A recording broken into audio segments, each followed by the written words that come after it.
That spring trip is a real critical component of our outdoor season. Really kind of gets things off on a good note. It's a fantastic opportunity to get in some warm weather training, as well as some different competition than we normally would get here in the Northeast. So each year we seem to take a more and more select group down there, but I think it really is a critical component to start the outdoor season, to have that opportunity to go and compete in the warmer weather down in Houston. Yeah, there's definitely a little bit more on the line when you went to the starting line or went to to each event, with the trip to England and Ireland and Wales this year. It's an incredible tradition, and I think our student athletes really really came together as a team and battled and fought to go out there and have a dominating performance. So I think that extra little bit on the line certainly helped, but I think it was more a testament to how well we came together as a team and how things are really starting to click together for Harvard track and field. I think so much comes down to confidence, and so when you can have a great performance like that, it gives the individual a lot of confidence, but I think those who are training with a student athlete like Dan Chenoweth, for the rest of that distance group, to be day in and day out doing the work with him and seeing how he's progressed gives them confidence as they then go into the HEPs. And again, I just think it brings everyone together when you see an athlete competing at that high level.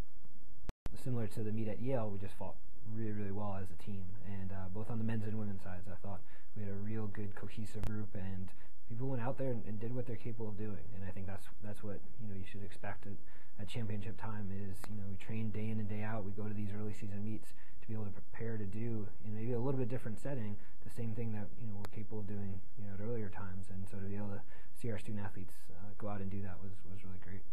And it's been fairly consistent rise throughout the time that I've been here, and we're certainly not satisfied with where it's at. We want to continue to see even more student athletes representing Harvard at that national level. I think it really says to what the potential is here at Harvard for a student athlete to get arguably the world's greatest education while also competing at the highest level. And that's going to be our formula for success here at Harvard, getting individuals who have that kind of national aspiration, will really want to compete at that high level, and then can also